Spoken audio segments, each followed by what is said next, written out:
امام علی مقام سید الشہداء امام حسین رضی اللہ تعالیٰ عنہ کہ جب 6 سال کی عمر شریف ہوئی تھی تو میرے مصطفیٰ کریم صلی اللہ تعالیٰ علیہ وسلم نے اس خاکدان گیتی کو چھوڑ کر اخروی زندگی اختیار کر لی تھی۔ حبیب کردگار صلی اللہ علیہ وسلم کے پیارے نواسے ہیں امام علی مقام اپنے نانا کے دوش نبوت پر بیٹھ کر گھوما کرتے تھے۔ حسنین کریمین کی وہ شان ہے کہ ان کی تکلیف کو اللہ بھی برداشت نہیں کرتا، اللہ بھی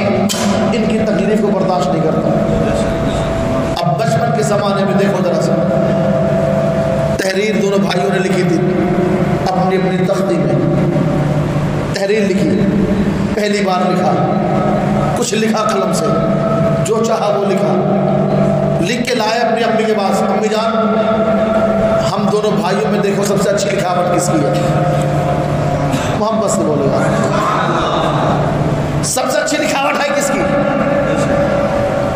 امی ذرا بتاؤ ہمیں کہ ہم میں سب سے اچھی رائٹنگ کس کی ہے، تحریر کس کی ہے؟ سید کونین صلی اللہ علیہ وسلم کی پیاری شہزادی فرماتی ہے میرے شہزادوں میں تم میں سے کس کو کہوں کس کی اچھی ہے؟ ایک کام کرو اپنے والد مولا کائنات کے پاس چلے جاؤ، وہ تو بڑے بڑے فیصلے کیا کرتے ہیں، تمہارا بھی فیصلہ فرما دیں گے۔ دونوں شہزادے اپنے والد محترم کی بارگاہ میں آ گئے، مولا کائنات سے پوچھا ابا حضور یہ ہماری تحریریں دیکھو ذرا، یہ ہماری رائٹنگ دیکھو ذرا، ہم نے لکھا ہوا ہے۔ امی کے پاس گئے تھے، امی نے کہا جاؤ بابا جان سے اپنا فیصلہ کروا لو کہ ابا جان آپ تو بڑے بڑے فیصلے کرنے والے ہو، آپ نے بہت بڑے بڑے فیصلے فرمائے ہوئے ہیں، ابا جان ہماری تخلیقی تحریر کا بھی فیصلہ فرما دو۔ مولا علی نے دیکھا تحریر کو، اب سوچ میں پڑ گئے، بولو کس کو کس کی اچھی ہے، کس کی تحریر خراب ہے؟ حسن کو بولتا ہوں حسین تکلیف میں آ جائیں گے، حسین کو بولتا ہوں حسن تکلیف میں آ جائیں گے، دونوں کی تکلیف تو میں گوارا نہیں کر سکتا۔ آپ فرمانے لگے میرے شہزادوں میں یہ تحریر کی فیصلہ، میں تحریر کا فیصلہ میں کیسے کر سکتا ہوں جبکہ تمہارے نانا سید الانبیاء موجود ہیں؟ اب یہ تحریر کا فیصلہ میرے پاس نہیں، بلکہ جاؤ اپنے نانا جان کے پاس، اس تحریر کا فیصلہ اگر کوئی فرمانے والا ہے تو وہی ہے اور کوئی نہیں فرما سکتا۔ پیارے جانتے ہو دونوں شہزادے اپنی اپنی تختیاں پکڑے گھر سے نکلے، مسجد نبوی تشریف لے کے آ گئے۔ رحمت کونین تشریف فرما ہے، آقا کی بارگاہ میں جاتے ہیں، نانا جان کہ ہماری تختیاں ہیں، ہم نے اس میں لکھا ہوا ہے، نانا جان بتاؤ ہم میں سب سے بہترین تختی کس کی لکھاوٹ والی ہے؟ آقا ابھی کچھ بول دے۔ آقا نے دیکھا خاموش رہے میرے مصطفیٰ، ابھی لب کھولنے ہی والے تھے میرے مصطفیٰ، کچھ بولنے والے تھے کہ جبریل تشریف لے کے آ گئے۔ جبریل نے نبی کی بارگاہ میں سلام بھیجا، اللہ کا حکم فرمایا کہ یا رسول اللہ اللہ آپ کو سلام بھیجتا ہے اور اللہ فرماتا ہے میرے مصطفیٰ اس تحریر کا جو فیصلہ ہوگا کوئی اور نہیں رب قدیر فرمائے گا۔ بعض تاریخ دان لکھا ہے کہ بھائی میرے آقا نے جبریل کہا کہ ایسا فیصلہ اللہ فرمائے گا، تو جبریل نے کہا تھا یا رسول اللہ اللہ نے یہ 7 موتیاں دی ہوئی ہے۔ بعض نے کہا ایک سیب لے کے جبریل آئے ہوئے تھے کہ جب کہا کہ یا رسول اللہ میں اوپر سے ڈالوں گا، جس پر 3 موتیاں گری ہیں، جس پر 4 موتیاں گرے گی اس کی تحریر اچھی ہوگی، اور جس پر 3 گرے گی اس کی تحریر کم اچھی ہوگی۔ آپ کہتے ہیں کہ جب اس موتیوں کو اچھالا گیا 3 موتیاں دونوں تخت پر گری اور 4تھی موتی آسمان میں ہی معلق ہو گئی، ٹوٹ کی آدھی ہو گئی اور دونوں آدھی تخت پر گری، یعنی 3.5 اس پر 3.5 اس پر فیصلہ ہو گیا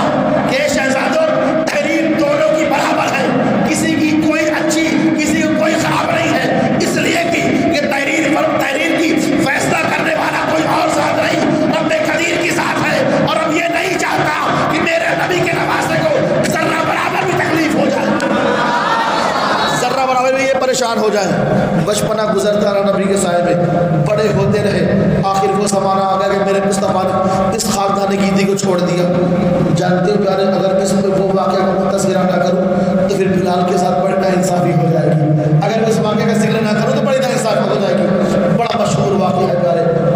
کبھی تو آپ نے کسی نہ کسی سنا ہوگا، آج مجھ سے بھی سن لو انشاءاللہ الرحمن، ایمان میں تازگی پیدا ہو جائے گی۔ اور بس سے بڑی طرح سے جانتے ہو پیارے، یہی جب میرے نبی کا وصال ہونا تو بلال کو کون نہیں جانتا؟ بلال کی وہ ذات مبارکہ ہے کہ بلال کو مؤذن رسول کہا جاتا ہے۔ اذان دیتے تھے نبی کے پاس رہ کے، اور نبی کے مسجد کے مینار سے جب اذان دیتے تو ممبر نبی کا صاف نظر آتا وہاں سے۔ میرے نبی ممبر پر ہوتے، بلال اذان دیتے، جب کہتے اشہد ان محمد رسول اللہ، سامنے چہرے مصطفیٰ دیکھتے، واپس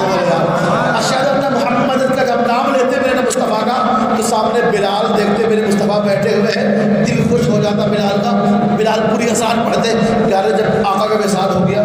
بلال سے درد جدائی برداشت ہوئی نا، بلال اپنے گھر یعنی مدینے کو چھوڑے اپنے گاؤں دمشق چلے گئے، 6 مہینہ اپنے دمشق میں رہے۔ 6 مہینے بعد بلال واپس لوٹے، جیسے مدینے میں آئے ایک کورام برپا ہو گیا، ارے بلال آئے ہوئے ہیں، بلال آ گئے ہیں، بلال آئے ہوئے، سارے مدینے میں کورام برپا ہو گیا۔ سب آ کے بلال سے کہنے لگے بلال ایک آرزو ہے، ایک خواہش ہے، ایک تمنا ہے، ایک ریکویسٹ ہے، بلال ایکسپٹ کر لو، قبول کر لو۔ بلال کہتے ہیں بولو صحیح۔ سب نے کہا مدینے والوں نے، اے بلال آج وہی مسجد نبی والی اذان ایک بار پھر سے سنا دو، جو اذان تم کل سناتے تھے نبی کی بارگاہ میں، بلال آج وہی اذان پھر سنا دو۔ بلال کہتے ہیں نا بھائی نا مجھ سے نہیں ہو پائے گا۔ مدینے کا ایک ایک صحابہ بلال سے ملتے جاتا، یہی آرزو، یہی ریکویسٹ، یہی خواہش، یہی درخواست بلال سے کرتے جاتا، بلال انکار کرتے جاتے۔ مسجد نبی بلال آ گئے، اذان کا وقت ہو رہا ہے، پیارے جانتے ہو سارے صحابہ نے مل کے بیٹھ کے ایک میٹنگ بنا لی جلدی سے کہ بھائی ایک کام کرو، چلو نبی کے شہزادوں کے پاس، چلو نبی کے لاڈلوں کے پاس، نبی کے لاڈلے آئیں گے،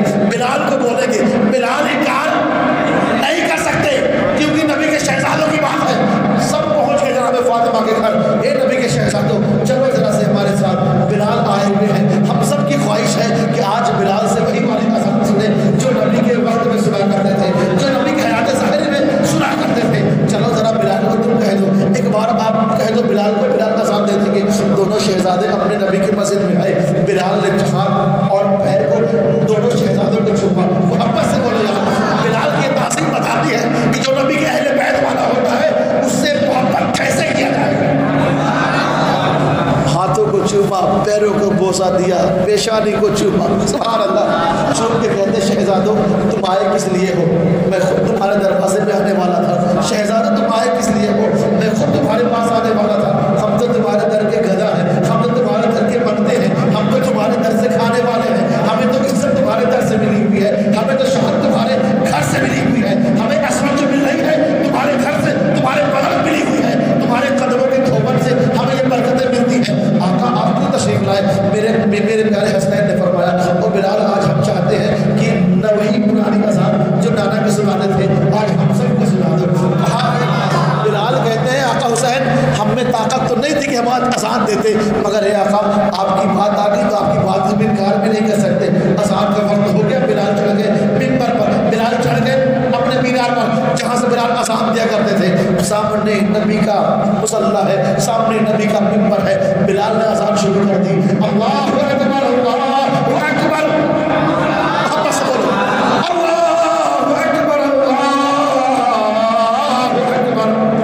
اشہد اللہ، بلال بھی بول گئے، جیسے لفظ کہا اشہد ان محمد رسول اللہ، نگاہیں اٹھائی، ممبر خالی پایا، بلال کو نبی کی صورت نظر نہ آئی، فرد محبت میں بلال مینار سے زمین پر تشریف لائے۔ اتنی محبت بلال سوچ میں پڑ گئے، یا رسول اللہ کل تک اذان بلال دیتا تھا، سامنے چہرہ آپ کا ہوتا تھا، یا اللہ کے رسول اب آپ کا چہرہ سامنے نظر نہیں آتا، بلال میں طاقت نہیں ہے کہ بلال اس سے آگے بڑھ سکے۔ محبت میں بلال کو کشایا، زمین پر بلال آ گئے، اللہ اللہ سوچو پیارے ذرا سے، بلال نے وہ محبت کر کے دکھایا ہوا ہے جو کربل کی سرزمین پر امام نے لٹا کے بتا دیا ہوا ہے۔ آگے بڑھو، نبی کی شہزادوں کی زندگی بڑھ رہی ہے، نماز میں، قرآن میں، نبی کے روضہ اطہر پر گھوم گھوم کے کبھی کوئی دکھ آتا نا تو نبی کے روزے پہ چلے جاتے، کوئی پریشانی آتی نا تو نبی کے روزے سے لپٹ جاتے حسنین کریمین۔ تاریخ بتلاتی، بھائی تاریخ گواہ ہے، صحابہ کی نگاہیں گواہ بتلاتی ہیں کہ جب بھی کبھی حسنین پر پریشانی آئی نا، حسنین نبی کے روزے سے لپٹ جاتے، کہتے نانا جان اب آپ کے ہیں، آج مصیبتیں آن پڑی ہیں، میرے مصطفیٰ اس مصیبت کو دفع فرما دیا گیا۔ کیوں نہ فرماتے بھائی، ایسا شہزادہ ہی کچھ ایسا ہے، لاجواب نواسا ہے، لاجواب نانے کا، کوئی جواب نہیں نانے کا، کوئی جواب نہیں نواسے کا۔ بڑھتی رہی عمر، 15 سال کے ہو گئے، 18 سال کے ہو گئے، 20 سال کی عمر شریف حسنین کریمین کی ہو رہی ہے، کیونکہ دونوں بھائیوں میں جو عمر کا تضاد ہے، یعنی چھوٹے بڑے پن کی، وہ صرف 6 مہینے کی ہے، 6 مہینے کی ہے۔ امام علی مقام امام حسن کے بعد 6 مہینے بعد دنیا میں تشریف لائے گئے، تو زیادہ عمر میں گیپ نہیں ہے، دونوں بھائیوں کا اہم اثر ہے، ہم زمانہ ہے، تو عمریں بڑھ گئی۔ مولا علی کی شہادت ہوئی،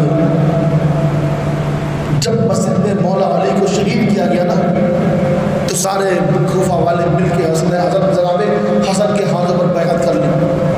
اس کے پیچھے واقعات بہت سارے ہیں، کیونکہ جناب حسن نے بھی اور جناب حسین نے بھی بہت سارے جنگوں میں شرکت فرمائی ہوئی ہے۔ جب بھی سرکار فاروق اعظم نے کہیں جہاد کے لیے بھیجا، دونوں حسنین دونوں شہزادے گئے، مگر پھر بعد میں جناب فاروق اعظم نے فرمایا اے شہزادوں، اب آپ کو کسی جنگ میں جانے کی حاجت نہیں ہے، جب بھی مال غنیمت آئے گا سب سے پہلے حق اس پہ آپ کا ہوگا، اب آپ کو حاجت نہیں ہے، تلوار اٹھاؤ بھی مت، کہیں جاؤ بھی مت، آقا آپ گھر پہ رہو، ہم آپ کی زیارت کریں گے، آپ سے فیض لیں گے، ہم جتنا بھی رہے گا سب آپ کو قربان رہے گا۔ میرے مصطفیٰ نے ایک باغ بھی عطا فرمایا تھا نا، نبی کا باغ بھی تھا، کھجوریں بھی ہوتی،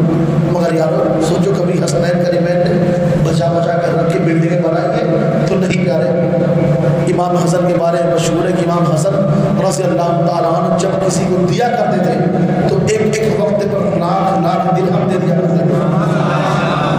اور پھر جب گھر میں دیکھو تو کچھ نہیں، گھر خالی، پورا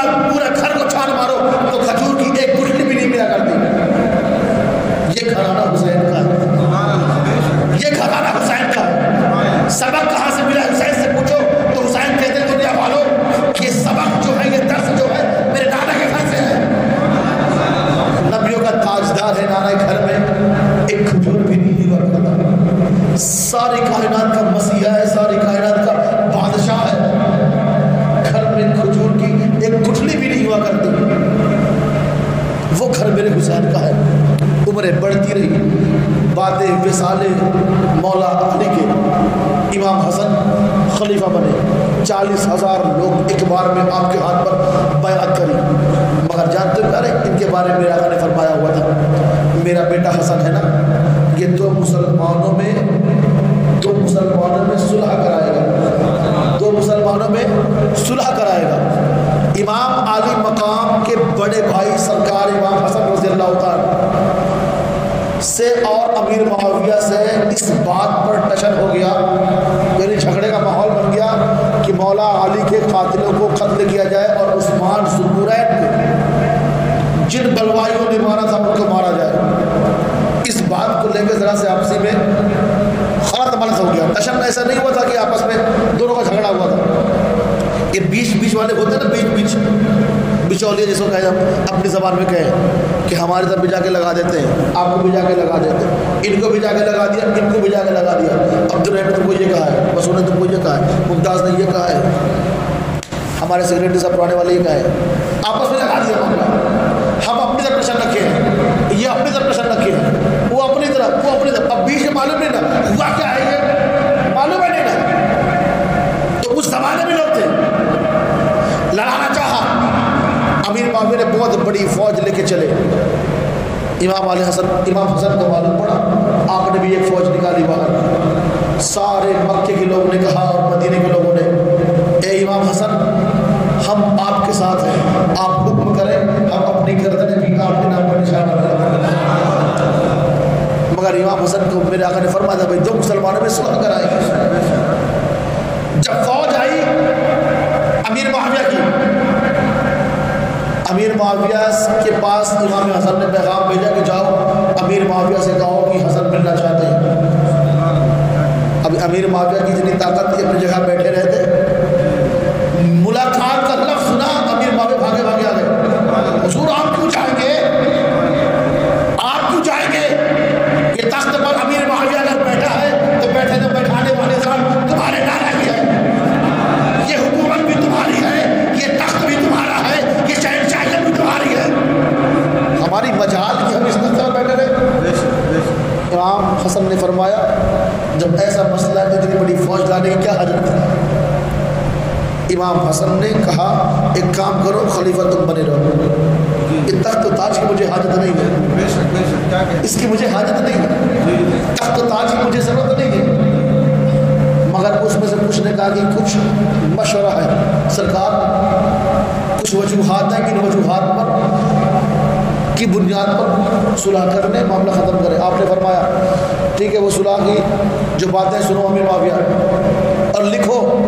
کیونکہ تم کاتب وحی مصطفیٰ ہو، جب میرے نبی پر قرآن نازل ہوتی تھی تو قرآن کی بھی تم کتابت کیا کرتے تھے، آج بعد بھی تم لکھو، جس پر ہمارا فیصلہ ہوگا وہ فیصلہ بھی تم لکھو۔ امیر معاویہ نے اپنی قلم کو اٹھایا لکھنا شروع کیا۔ امام حسن نے فرمایا سنو امیر معاویہ، جب تک تم زندہ ہو یہ حکومت تمہاری ہے، خوب آرام سے کرو، ہمیں کوئی ٹینشن نہیں ہے، تمہاری وجہ سے کسی مسلمان کی موت نہیں ہونی چاہیے۔ سنو پہلے یار جملہ سنو نبی کے نوازوں کا، تمہاری وجہ سے کوئی مسلمان مومن پریشان نہیں ہونا چاہیے، جب تک تم زندہ ہو تم حکومت کرو گے، تمہارے انتقال کے بعد تمہارا گھر والا کوئی بھی حکومت کا اہل نہیں ہوگا، یہ جیسی ہمارے قدموں کے نیچے پہلے پڑی تھی بعد کے سال تمہارے پھر ہمارے قدموں میں رہے گی۔ امیر نے فرمایا حضور قبول ہے، ایکسپٹ ہے۔ دو تین شرائط اور بھی آپ نے لکھی ہے مسلمانوں جھگڑے کے بارے میں، قرآن و حدیث پر عمل کرنے کے مقابلے میں تین چار آپ نے اور فرمائی، تو امیر معاویہ نے آخر کہا حضور یہ سب باتیں تو آپ نے کہہ دی، اب میری طرف سے ایک اور ہے شرائط۔ کہا وہ شرط کیا ہے؟ کہا حضور جب تک آپ کے اہل خاندان زندہ رہیں گے تب تک آپ کو حکومت کی جانب سے سالانہ 20 لاکھ درہم آپ کو ادا کیا جاتا رہے گا، اس کو آپ قبول کر لیں۔ کہا ٹھیک ہے بھائی تمہاری مرضی ہے۔ حکومت چھوڑی تو مسلمانوں میں صلح کر جب کرایا نا تو بعض لوگ امام حسن سے اور روٹھ گئے بھائی، جو بچولیے تھے جس کو کہا جاتا ہے، وہ روٹے کس بنیاد پر کہ ہم تو جنگ کرانے کے چکر میں تھے کہ جنگ کریں گے، مسلمان آپس میں لڑیں گے، صحابہ ادھر بھی تھے بھائی، صحابہ ادھر بھی ہیں، مارا کون جاتا؟ صحابہ ہی تو مارے جاتے، جیسے مولا علی اور جناب عائشہ صدیقہ سے ہوا، اس میں کون مارا گیا؟ صحابہ حفاظ تھے، صحابہ قرہ تھے، بھائی ہستی مولا علی کے ساتھ بھی جو ہے وہ بھی صحابہ ہیں، اور جناب سیدہ عائشہ صدیقہ کے ساتھ جو ہے وہ بھی صحابہ ہیں۔ جنگ جمل کے نام سے مشہور ہے، میں اس جنگ کو بتانا بھی نہیں چاہتا، تاریخ کی روشنی بھری پڑی ہے، ذرا سے مس انڈرسٹینڈنگ ہوا تھا، سارا معاملہ ختم ہوا، ایک طرف ساس ایک طرف سے داماد، جنگ کا ماحول ایسے والا، یہی بچولی ہوگی، مگر جب دونوں ساس اور داماد ملے تو سارا مسئلہ ختم، ساری لڑائیاں ختم، ساری تکلیف دور، کوئی تکلیف تھی ہی نہیں، مگر ان بیچ میں گھسنے والوں نے اتنے کان بھرے جناب عائشہ صدیقہ کے، اتنے کان بھرے جناب مولا علی کے کہ دونوں کو اپنی اپنی فوج لے کے میدان میں آنا پڑا۔ ایک تاریخ میں آتا ہے کہ جناب عائشہ صدیقہ تو فوج لے کے چلی ہی نہیں تھی، مکے سے یہ سوچ کے چلی تھی کہ علی سے ملاقات کر کے علی سے کہوں گی کہ اے علی، جو قاتلان امام عثمان ذوالنورین ان کو جلد از جلد پکڑ کے ان سے قصاص لیا جائے، مگر بیچ والوں نے کہا کہ اتنی بڑی فوج لے کے آئے صدیقہ آ رہے تم سے جنگ کرنے کے لیے، کوفہ سے پہلے ہی جا کے مولا علی بھی ٹھہر گئے، تلواریں چلی، مرا کون، شہید کون ہوا؟ صحابہ شہید ہوئے۔ تو امام حسن تو جانتے ہیں، دیکھ چکے ہیں اپنے گھر کی بات کو کہ ایک طرف میرے والد ہیں، ایک طرف میری نانی ہیں، جنگیں ہو چکی تو آپ نے فرمایا نہیں بھائی میں جنگ نہیں چاہتا، صلح کیا۔ میرے آقا نے دینی کے بارے میں فرمایا تھا کہ میرا حسن جو گروہ بھی صلح فرمائے گا۔ کچھ ٹینشن والے تھے امام حسن سے جھگڑا بول لے لیے کہ ہم تو آپ کے نام پر اپنی جانیں قربان کرنے والے تھے، آپ تو ڈر کے ہمارے پیچھے ہٹ گئے۔ امام حسن نے فرمایا تھا اگر یہ ڈر میرے نبی کے امتیوں کے قتل کراتا ہے، جو ڈر ہے نا، اگر قتل کراتا تو اس سے بہتر مجھے ڈر جانا ہے، جہنم سے بہتر یہ ڈرنا مجھے بہتر ہے، مگر جہنم میں میرے نبی کا کوئی امتی جائے وہ مجھے گوارا نہیں ہے۔ میرے آقا نے حسن کے بارے میں فرمایا ہوا تھا کہ اے میرے آقا دیکھ لو میرا بیٹا یہ حسن ہے نا، ان سے تمام جنتی ہوں گے، ان سے تمام جنتی ہوں گے۔ اور ایک مقام پر میرے مصطفیٰ نے فرمایا تھا کہ جو میرے رشتے میں اپنا رشتہ ملا لے گا وہ جنتی ہے۔ تو پیارے جانتے ہو کیا کیا تھا مولا حسن نے؟ نکاح کرنے شروع کر دیا، نکاح پہ نکاح، نکاح پہ نکاح، نکاح پہ نکاح۔ تاریخ میں آتا ہے کہ 100 کے پار، بعض نکاح 99۔ آج نکاح کرتے رات کو گھر میں ہوتی، صبح کو طلاق دے دیتے، کل پھر نکاح کرتے رات کو گھر میں ہوتی، صبح کو طلاق دے دیتے۔ اتنا طلاق دیا آپ نے کہ مولا کائنات نے مدینے میں اور کوفہ میں لوگوں کے گھر جا جا کے کہنے لگے کہ بھائی حسن کو کوئی اپنی بیٹی مت دو، حسن کے ساتھ کوئی اپنی بیٹی کا نکاح نہ کرو۔ مگر پیارے وہ کیسے ہیں جو حسن کے ساتھ نکاح نہ کرے؟ ہر کسی کو پیارا ہے نا بھائی کہ حسن ہمارے گھر کا داماد بن جائے، نبی کا نواسا ہمارے گھر کا داماد بن جائے، چاہے ایک ہی رات کے لیے صحیح، قیامت تک یہ تو ہو جائے گا کہ حسن ہمارا داماد ہے۔ اتنی نکاح آپ نے فرمائے، اتنے نکاح فرمائے۔ پھر جب پوچھا گیا جناب حسن سے کہ جناب حسن آپ اتنے نکاح کیوں کرتے، روز نکاح کرتے، روز طلاق دیتے ہو؟ تو آپ نے فرمایا میری خواہش یہ ہے کہ سب میرے نانا کے رشتہ دار بن جائیں، ہر امتی میرے نانا کا رشتے والا ہو جائے، تاکہ رشتے کی بنیاد پر جب روز محشر اللہ سوال کرے میرے نانا کی امتیوں سے تو ہر امتی میرے نبی کا یہ کہتے کہ مولا میں تیرے نبی کا رشتہ دار ہوں، اور رشتے کی بنیاد پر اللہ اسے جہنم سے آزاد نہ فرما دے۔ یہ مشن تھا امام حسن کا۔ پیارے پھر آخری ایام آیا نا امام حسن کا، آپ نے 25 حج پیدل کیے، مدینہ منورہ سے خانہ کعبہ تک پیدل چلے۔ ایک قافلہ ہوتا آپ کے ساتھ، آج کل تنہا والا نہیں بھائی، قافلہ ہوتا پورا، اچھے اچھے اونٹ ہوتے، اچھے اچھے گھوڑے ہوتے، جو آپ کے غلام ہوتے وہ سوار ہوتے، مگر یہ بادشاہ ہو کے پیدل چل کے حج کیا کرتا۔ 25 حج پیدل کیے آپ نے۔ آخری وقت آیا، بعض تاریخ دانوں نے لکھا ہے کہ آپ کی بیوی نے آپ کو زہر پلایا۔ بعض تاریخ دانوں نے بلکہ ہمارے وقت کے بعض بڑے بڑے اسلاف نے، بڑے بڑے سنی علماء نے اس بات کو لکھا کہ آپ کی بیوی نے، جس کا نام جادہ بنت اشعث تھا، اس نے آپ کو زہر پلایا۔ مگر جب امام کا آخری وقت آیا تھا، امام حسین نے پوچھا تھا بھائی جان آپ کو زہر کس نے دیا؟ تو آپ نے فرمایا تم اس کو قتل کر دو گے؟ امام حسین نے کہا تھا کہ ہم اس کو قتل کر دیں گے۔ تو امام حسین نے کہا اگر میرا شک صحیح ہے تو کوئی بات نہیں، اور اگر شک میرا غلط نکلا تو ایک بے گناہ قتل کر دیا جائے گا۔ اس لیے آپ نے نام نہیں بتایا تھا، آپ کو 3 مرتبہ زہر دیا گیا، نبی کے نواسے کو زہر دیا گیا۔ پیارے یہی نبی کے نواسے ہیں، میرے مصطفیٰ نے ان کے بچپن میں فرما دیا تھا کہ اے میرے یارو، امام حسن کے لب کو میرے مصطفیٰ خوب چومتے، خوب چومتے، امام حسین کے گلے کو آقا خوب چوما کرتے۔ صحابہ نے پوچھا بھی دیا تھا یا رسول اللہ حسن کے ہونٹ کو چومتے ہو، حسین کے گلے کو چومتے ہو، یا رسول اللہ اس کا مسئلہ کیا ہے؟ میرے آقا نے فرمایا تھا کہ میرا بیٹا حسن زہر کھا کے شہید ہوگا، اس لیے اپنے بیٹے کے ہونٹ کو چومتا ہوں۔ میرا بیٹا حسین گلے میں خنجر کھا کے شہید ہوگا، اس لیے اپنے بیٹے کی حلق کو چوما کرتا ہوں۔ ایک بات ایمانداری سے بتاؤ، اللہ نے آپ کو اولاد سے نوازا ہوا ہے، جن کے پاس اللہ نے اولاد دی ہوئی ہے، جن کے پاس نہیں اللہ انہیں بھی اولاد کی نعمت سے مولا مال تھا۔ اگر آپ کو پتہ چل جائے کہ میرے بیٹے کو 5 سال کے بعد یا 2 سال کے بعد 3 سال کے بعد فلاں شخص مار دے گا یا فلاں قتل کر دے گا، تو اب ایمانداری سے بتاؤ آپ کا سب سے پہلا ریئیکشن کیا ہوگا؟ آپ کا ریئیکشن سب سے پہلے یہ ہوگا کہ جو قتل کرنے والا یا اسے پہلے مار دو، یا اپنے بیٹے کی حفاظت کی دعا رب کی بارگاہ میں کرنا شروع کر دو؟ کیوں؟ محبت ہی بیٹے کی ایسی ہوتی ہے اولاد کی کہ تکلیف ہم برداشت کر سکتے ہیں،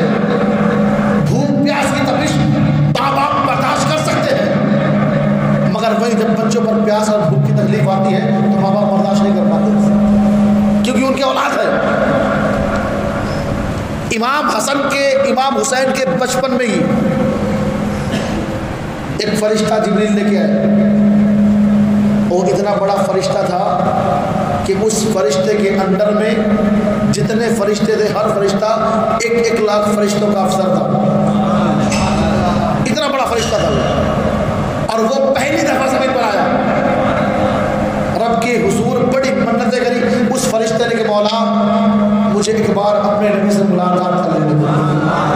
بڑی دعائیں مانگی، بڑی استغاثہ رب کے حضور پیش کری، پھر اللہ نے فرمایا ٹھیک ہے اگر میرے مصطفیٰ سے ملنا چاہتا ہے جا جبریل کے ساتھ مصطفیٰ سے مل لے۔ وہ فرشتہ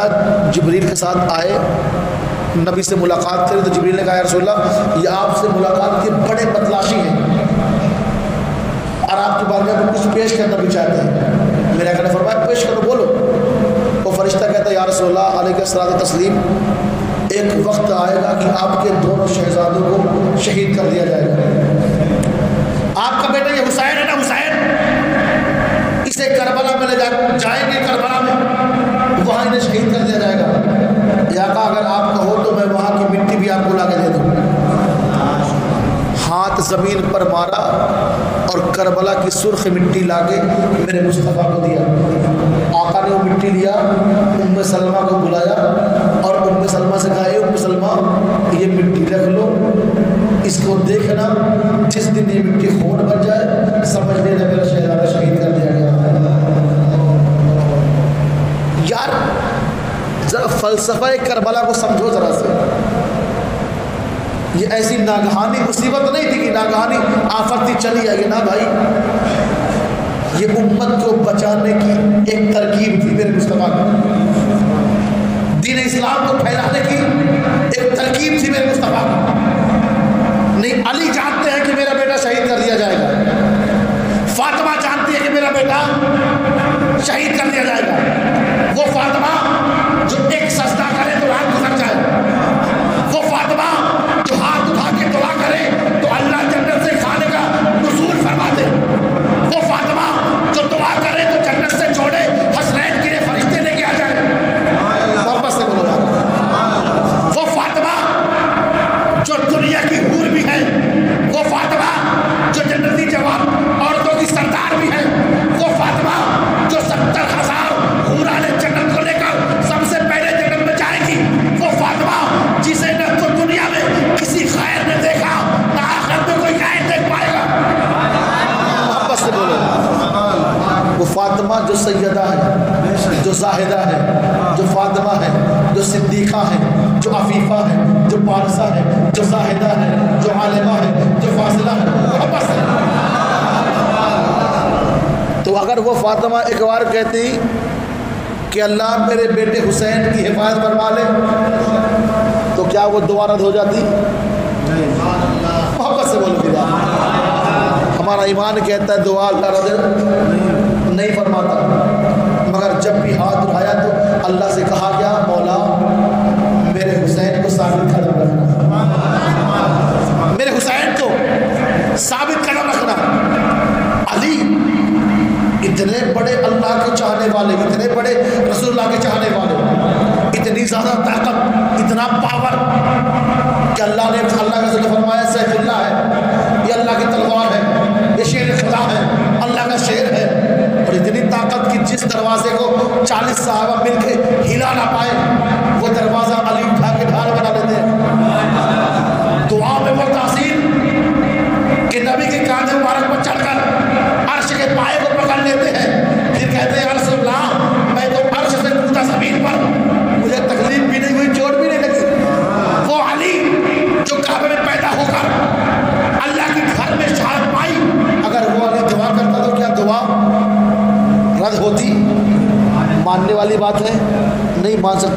وارد ہوتی،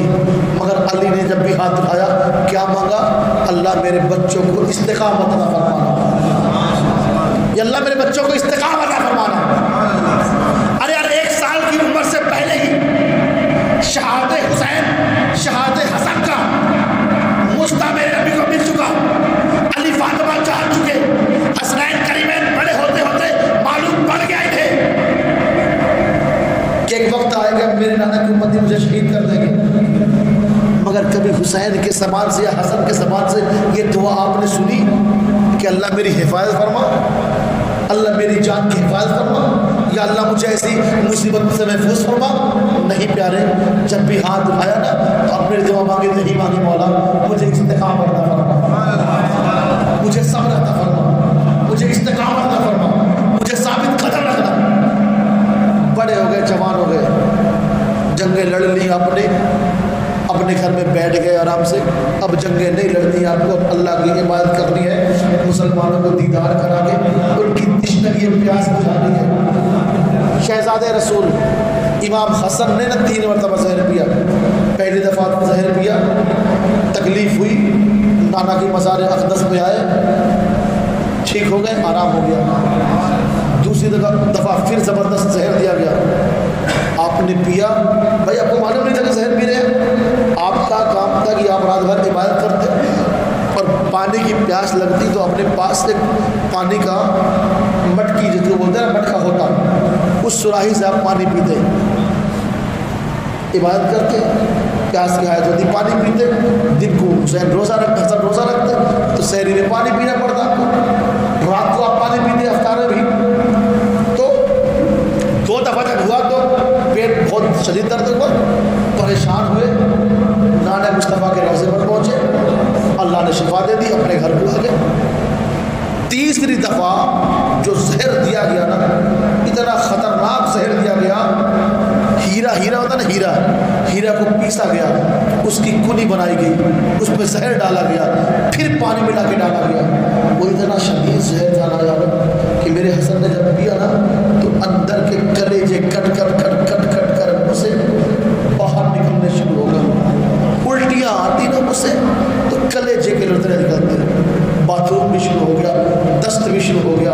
اکڑی پچولیاں کٹ کے باہر نکلنے لگے، تکلیف حد سے زیادہ ہوئی تو کسی سے کہا کہ میرے بھائی حسین کو بلا دو،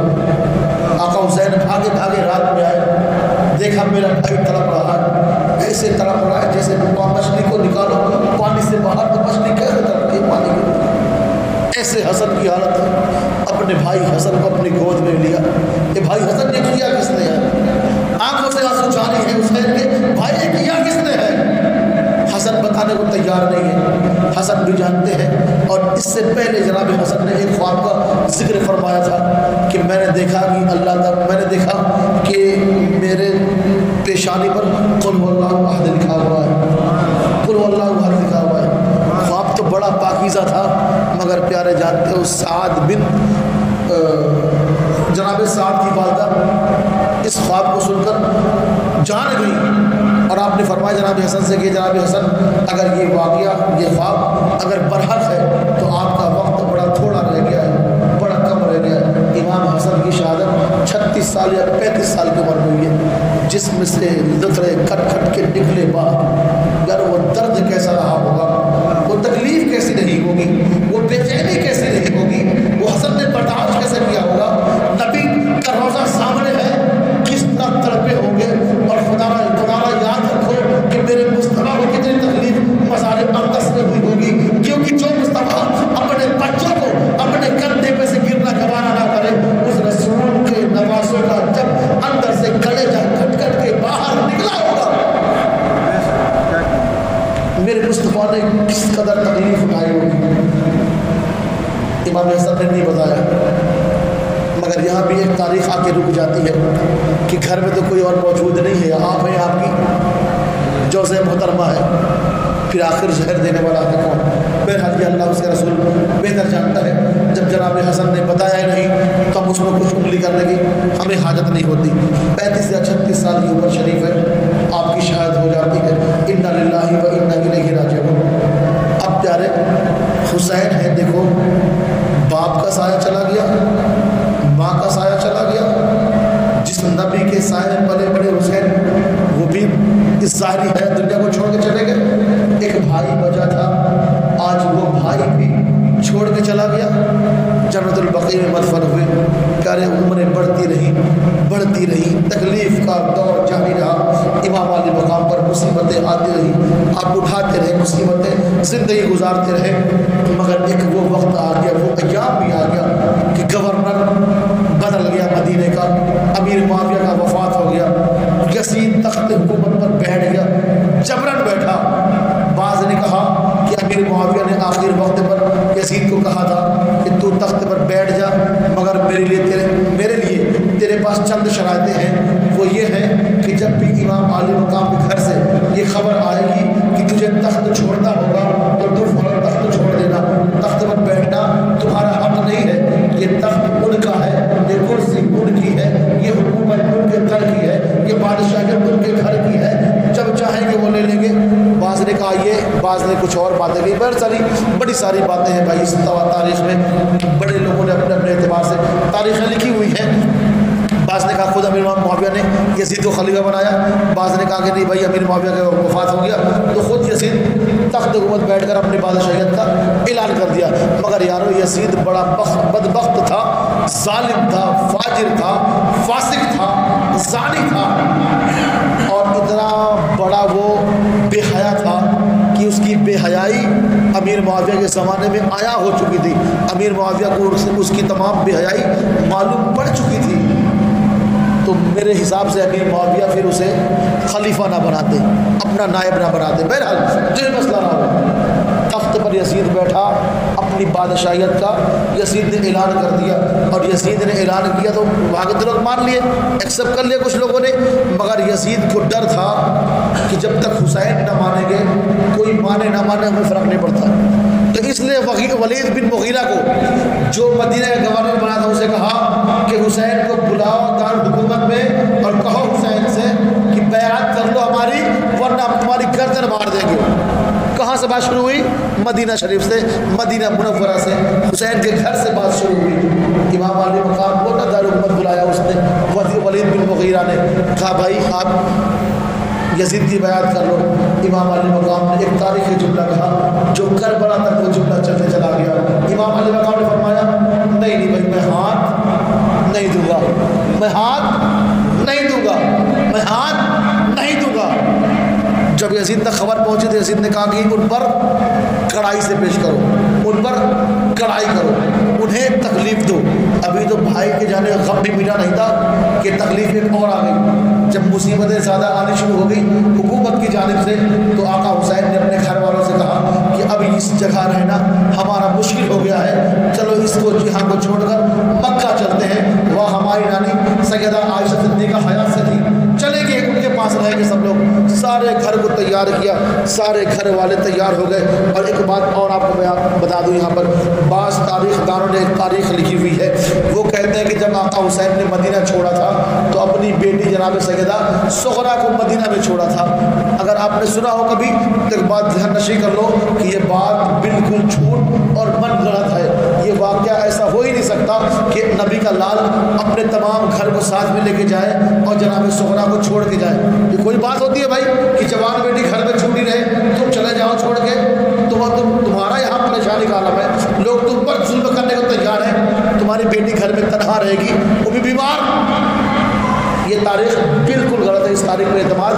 نہیں کرنا۔ دوسری تاریخ لکھنے والے تاریخ لکھتے ہیں، وہ کہتے ہیں کہ جناب سغرا کا مدینہ شریف میں ہی کافی سال پہلے یعنی بعد وصال امام حسن کے میرے سرکار امام علی مقام نے اپنی پیاری بیٹی جناب سغرا کا مدینہ شریف میں نکاح فرما دیا تھا، تو وہ اپنے سسرال میں تھی۔ اگر وہ اپنے سسرال میں تھی تو بات بالکل درست ہے، کیونکہ سسرال سے جانا نہ جانا ان کے شوہر پر منحصر ہے کہ شوہر ان کا ان کے باپ کے پاس بھیجتا ہے یا نہیں بھیجتا۔ بہرحال ان دونوں واقعات کو چھوڑو، اب اور مین مدعا کی طرف امام علی مقام نے نا اپنا پورا گھر تیار کر لیا کہ اب ہمیں رفت سفر باندھنا ہے، مدینہ چھوڑنا ہے، یہ تنگ ہو گئی ہمارے لیے، مدینہ گلی ہمارے لیے بڑی تنگ ہو گئی، بڑی سگری ہو گئی۔ یہی مدینہ گلیاں تھی جہاں ہم نے کھیل کر زندگی گزاری، بچپنا گزارا، جوان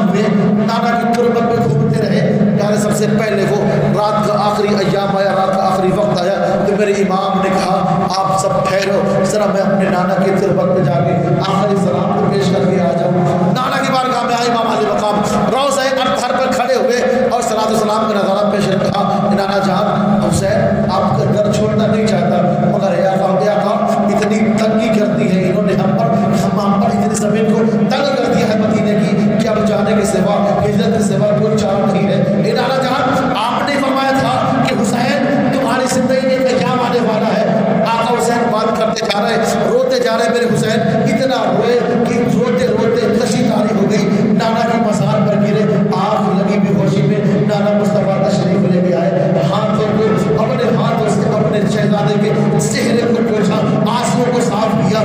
چہرے کی گرد کو پوچھا، بالوں کو سہلایا، پھر فرمایا میرے بیٹے حسین تم پریشان کیوں ہوتے ہو؟ جہاں جہاں تم رہو گے تمہارا نانا تمہارے ساتھ رہے گا۔ حسین پریشان مت ہو، جاؤ ثابت قدم رہو گے، انشاءاللہ اللہ تمہاری حفاظت فرمائے گا، جاؤ اللہ تمہیں ثابت قدم رکھے۔ آنکھ کھلی آقا حسین کی، کہا بھائی نانا جان سے یاد مل چکی ہے، چلو اپنی امی جان کے پاس جنت البقیع پہنچتے ہیں، اپنی امی کی تربت انور پر کھڑے ہوتے ہیں۔ اے امی جان آج میں مدینہ چھوڑ رہا ہوں، اے امی جان آج میں مدینہ چھوڑ رہا ہوں۔ امی جان چھوڑنے کو جی نہیں کرتا ہے، یہ تربت وہی آپ کی ہے جسے دیکھ کر میری آنکھیں ٹھنڈی ہوتی ہے۔ امی جان میں آپ کے روزے کو دیکھتا ہوں مجھے سکون ملا کرتا ہے، یہ امی جان میں آج آپ کی تربت کو چھوڑ کے چلا جاؤں گا، پھر حسین آپ کی تربت کو نہ دیکھ پائے گا۔ کہہ رہے ہیں حسین رو رہے ہیں، بولتے جا رہے ہیں حسین روتے جا رہے ہیں، بات کر رہے اپنی والدہ سے روتے جا رہے ہیں۔ ارے پیارے سیدہ کمرے کے اندر ہے، کمرے کے اندر سیدہ ہے، کمرے کے اوپر حسین ہے، اپنی تکلیف بیان کرتے کرتے حسین بیٹھ گئے، اتنا روئے کشی تاری ہوئی۔ آقا حسین کی والدہ محترمہ تشریف لے کے آئی، آقا حسین کی والدہ فرماتی ہے، سیدہ فاطمہ فرماتی ہے بیٹا حسین اگر وقت کو منظور ہوتا، اگر دوسری زندگی منظور ہوتی آج ہی میں کمرے سے باہر آ جاتی۔ یہ میرے بیٹے حسین میرا تو خود دل چاہتا ہے کہ میں تیرے ساتھ چلوں کربلا میں، میں تجھے اپنے ہاتھ سے اٹھا بناؤں، تو شہید ہو کے آئے، نانا کے دین میں قربان ہو جائے، میں تجھے خود دیکھوں، مگر اے حسین رب کی مرضی نہیں ہے اور مرضی مولا نہیں ہے، قبر سے نکلنا اب مرضی مولا کے خلاف ہے۔ اے حسین تم جاؤ، تم ثابت قدم رہو، اللہ تمہاری حفاظت فرمائے۔ بات ہو گئی، اپنے بھائی حسن کی قبر میں پہنچے، وہاں باتیں کری، اپنے ماموں کے قبر میں پہنچے، جناب ابراہیم کی قبر میں پہنچے۔ آپ نے فرمایا ماموں جان کل آپ کو میرے نانا نے میرے لیے قربان کر دیا تھا، اے ماموں جان آج اپنے نانا کے دین کے لیے حسین سب کچھ قربان کرنے والا ہے، معصوم اصغر کو بھی قربان کرے گا، علی اکبر کو بھی قربان کریں گے، قاسم کو بھی قربان کریں گے، بھائی کو بھی قربان کریں گے۔ اے ماموں جان تمہیں بڑی حسین اپنے بھی گلے دے کر نانا کے دین کو بچائے گا۔ ارے باتیں ہوئی، رات کا آخری ایام آیا،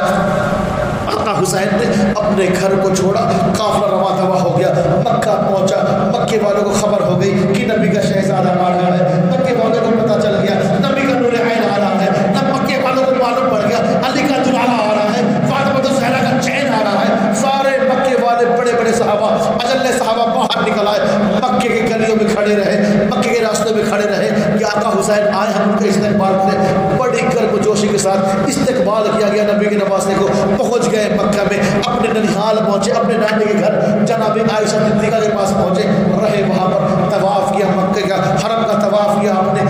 عمرہ کیا آپ نے، وہی تشریف فرما رہے۔ ابھی کچھ دن گزرے تھے، ابھی کچھ دن ہی گزرے تھے کہ کوفہ سے خطوط آنے شروع ہو گئے کہ امام علی مقام آپ تشریف لے کے آ جاؤ، ہم یزید کی بیعت نہیں چاہتے ہیں، ہم یزید کی بیعت نہیں چاہتے ہیں، ہم اسے خلیفہ نہیں مانتے، آقا آپ تشریف لے کے آ جاؤ۔ مگر جب خط پڑھتے آپ سارے مکے والے آپ کو منع کرتے، آقا آپ کو آ جانے کی ضرورت نہیں ہے، آپ مکے میں رہو، یہاں یزید اگر حملہ کرے گا ہم اس کا مدعو جواب دیں گے، اگر یہاں پر آپ کے لیے کوئی پریشانی کا باعث بنتا ہے اس کے لیے ہم تمہارے سینے کھلے رہیں گے۔ یا آقا حسین کل تک آپ کے نانا کے لیے ہماری گردنیں کرتی رہی، آج آپ کے لیے ہماری گردنیں کرتی رہیں گی۔ کر جانتے ہو خطوط آنے شروع ہو گئے، اتنے خطوط آئے کہ جھولا بھر گیا خطوط سے، آپ جانے کو تیار ہوئے مگر صحابہ نے منع کیا، آپ پھر مان گئے۔ ایک خط آیا، لکھا ہوا تھا اس خط میں یا آقا حسین اگر آپ نہیں آتے، ہم ہماری حفاظت نہیں کرتے، ہمیں یزید سے نہیں بچاتے، تو یاد رکھو کل روز محشر، آج تو ہم یزید کی بیعت کر لیں گے، یزید کو تو خلیفہ مان لیں گے، مگر روز محشر جب اللہ کے حضور جائیں گے اللہ پوچھے گا تم نے یزید کی بیعت کیوں کری ہے؟